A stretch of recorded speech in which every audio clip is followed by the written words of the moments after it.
Hello everyone, this is Serious Trivia, and welcome back to part 6 of our Guan Let's Talk lore series titled Stalemate. In our last episode, we ended as Cao Cao retreated back to the crossings at Guan, despite scoring 2 early victories at Baima and Yanjing. Now with Cao Cao's army making a last stand at Guan, Yuan Shao moves in with his army at Yangwu as his massive force looked to eliminate Cao Cao once and for all.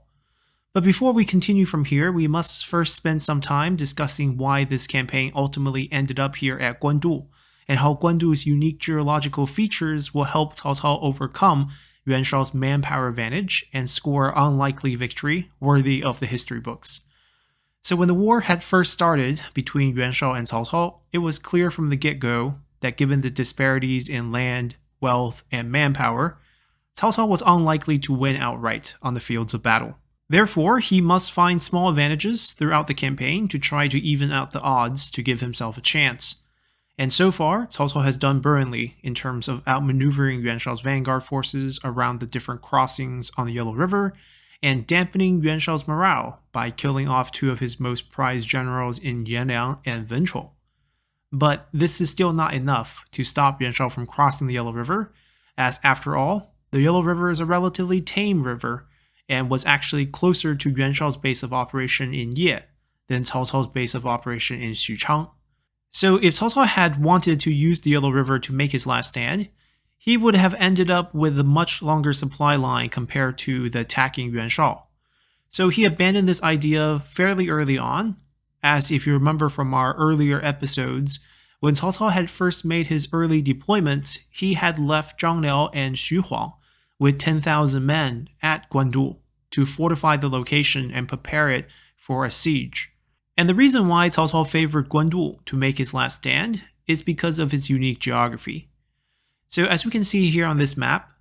even once you cross the Yellow River, there are still numerous branching river networks that could provide defensible positions for Cao Cao to hold, and Guan happens to sit right beneath the river of Jishui, as it was nestled between 2 smaller streams on both sides and 2 surrounding marshes, which was crucial to create this natural choke point that would allow Cao Cao to reduce the impact of his manpower disadvantage against Yuan Shao by fighting at the neck of this choke point. Not only that, the supply route from Guan to Xuchang is also much shorter and easier to traverse as there are no river in between, especially compared to Yuan Shao's now extended supply line with him now garrisoned at Yangwu. Eventually, Yuan Shao would infamously decide to place his supply depot at Wuchao, but geographically speaking, this was the correct choice as it was protected by a marsh to the south and it would have prevented any cavalry raids from Cao Cao. But if we look back to the last episode, when Zhu Shuo argued that the main forces of Yuan Shao should have stayed behind at Yanjing, in order to shorten their supply line, as they would have only needed a small force to take on Cao Cao at Guan. But Yuan Shao, still furious from losing Yanliang and Wenchuo in back-to-back fights, was eager to crush Cao Cao as he opted for the more forward position at Yangwu. This would obviously come back to haunt him, as this aggressive deployment would prove disastrous should Yuan Shao lose, as his retreating path would have been much farther compared to making his main camp at Yanjing. But losing was clearly not on Yuan Shao's mind at this point. Now, this is not overconfidence by Yuan Shao, as if we look at when Yuan Shao first arrived at Yangwu around July of 200, Cao Cao did make numerous attempts at striking at Yuan Shao's force before they could make camp,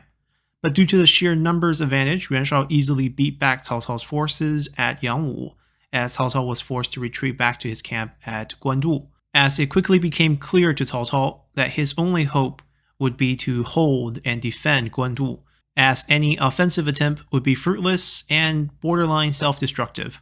Then from August on, Yuan Shao's army would busy themselves with constructing dirt ramps across from Guan in hopes of creating an elevation advantage over Cao Cao's encampment in order to facilitate their coming siege attempt. And through this process, Cao Cao tried 2 more times to launch raids against Yuan Shao's army to halt their progress, but both attempts were beaten back with ease, and by September, these dirt ramps are now complete as they now resemble small towers offering archers an elevated position overlooking Cao Cao's camp as they could volley into Cao Cao's camp, making Cao Cao's life almost impossible as moving from tent to tent required a shielded convoy to protect those officers who needed to make rounds around the camp. But eventually, to Yuan Shao's surprise, Cao Cao's army managed to construct catapults in time, as the return fire from these siege weapons put an end to these rustic dirt towers. Then, seeing that taking the air would not work, Yuan Shao switched tactics, as his army now shifted towards digging underground tunnels in an effort to reach the inside of Cao Cao's camps. And this time, Cao Cao responded by digging a deep trench around the inside of his entire camp, as he then flooded them whenever guards heard digging noises nearby to put an end to any attempts at digging underneath their camp. Despite halting both of Yuan Shao's siege attempts after 3 months of defending, Cao Cao's army was exhausted and dangerously low on food. At one point in late September, Cao Cao wrote a letter back to his most trusted advisor, Xun Yu, who was holding down the fort back in the capital, asking him if they should consider a retreat from Guandu and make a last-ditch effort back in Xuchang instead, as there were now less than 15 days of food supplies left in their camp. And a decision needed to be made about this year's harvest, of whether it needs to be shipped to Guandu or be stockpiled in Xuchang. Xun Yu replied, citing an example from history, as he pointed out that when the Chu Han forces stalled at Xinyang, a city just west of Guandu, neither Liu Bang or Xiang Yu thought about retreating, because they knew the first one to retreat would lose all the momentum and doom the entire campaign. And looking at our situation today, with our smaller force, we had already successfully held off Yuan Shao for over 6 months. We cannot retreat now. With the current stalemate, if we could just hang on for a bit longer, then opportunities are bound to arise, and all we would have to do then is seize these opportunities to turn the tide. With assurances from Xun Yu, Cao Cao quickly abandoned his idea of retreat and ordered his logistic officer, Ren Jun, to double down the guards for the transport of this year's food supplies, as if Cao Cao wanted to extend the stalemate situation at Guandu, food was their number one priority. Now, before we move on, we should quickly talk about Ren Jun, as he was also part of the group that had first joined Cao Cao way back during the coalition against Dong Zhuo. And not only did Ren Jun join Cao Cao, Ren Jun brought his entire clan of over 100 members to join Cao Cao at a time when he desperately needed manpower. And from that point on, Ren Jun had always been in charge of logistics for Cao Cao's armies, and while he was not the one to come up with the idea of the Twin Tian policies, he was the one put in charge of its execution, as Cao Cao would name him to be the Lieutenant of Agriculture in 196, following a particularly bad drought that year. A talented civil administrator, Ren Jun would not only prevent the widespread famine following this drought, but in the 3 years that follows, he managed to turn things around, as by 199, all the Twin Tian silos under Ren Jun's management had been filled with stockpiles of grain. And it was thanks to these stockpiles that Cao Cao had even managed to extend his campaign this far against Yuan Shao. Now, with this year's harvest vital to the success of the campaign, Cao Cao ordered Ren Jun to split the grain transports into units of 1,000 carts each, and have 10 units travel together with double the guard along the transport routes to ensure that these food can safely arrive at Guandu. And this level of caution was definitely warranted, as Yuan Shao had also been seeking repeatedly to cut off Cao Cao's supply line. But thanks to Ren Jun's efforts, these raids were ultimately defeated, as the food supplies safely made their way into Cao Cao's camp at Guandu. Now, of course, for his efforts here, Ren Jun will be handsomely rewarded after Guandu was over, as Cao Cao would grant him a second Marquis title and promote him to become the Lieutenant of the Navy for the Northern Armies. But sadly, Ren Jun would die quite young of illness in 204, and it was recorded that Cao Cao cried for an extended period of time mourning his death, as he would pass on Ren Jun's titles to his eldest son, Ren Xian. And when Cao Pi would actually ascend the throne in 220, and start issuing titles to all those who had served the Cao clan admirably, Cao Pi realized that Ren Xian had actually also died quite young without a son, therefore losing their family of their title. So in order to express their thanks to the Ren clan, he found Ren Jun's second son, Ren Lan, who was still alive, and awarded him a marquis title to express the Cao clan's appreciation.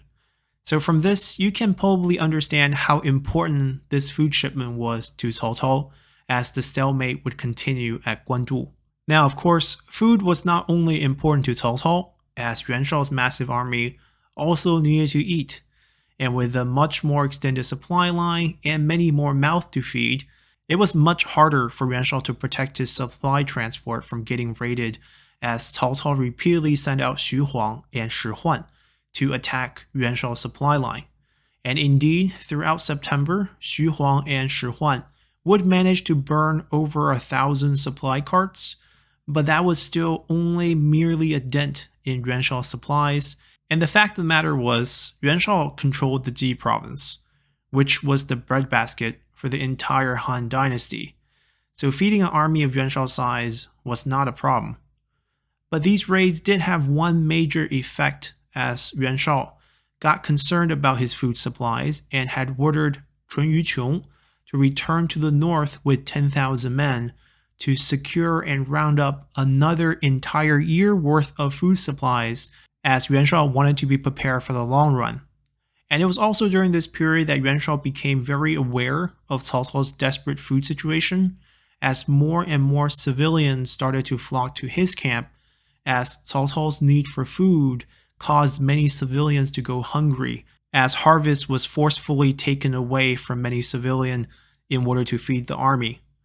Now, when Chun Yuqiong was being sent away, Zhu Shuo came out again and suggested that given how much food he was going to be transporting this time, it would be much safer and more secure if they would also send General Jiang Qi and his men as an added layer of security to patrol around the transport route. But as we have noted many times already, by this time, Yuan Shao has simply lost all interest in what Zhu Shuo has to say, as he has been marginalized and stripped of his command, so once again his advice was ignored. And with that, we're going to end our episode here, as we'll continue next episode with the turning point at Guandu, as a multitude of external factors will ultimately determine the outcome at Guandu. So hopefully you all enjoyed this episode, and I will see you all next time. Bye!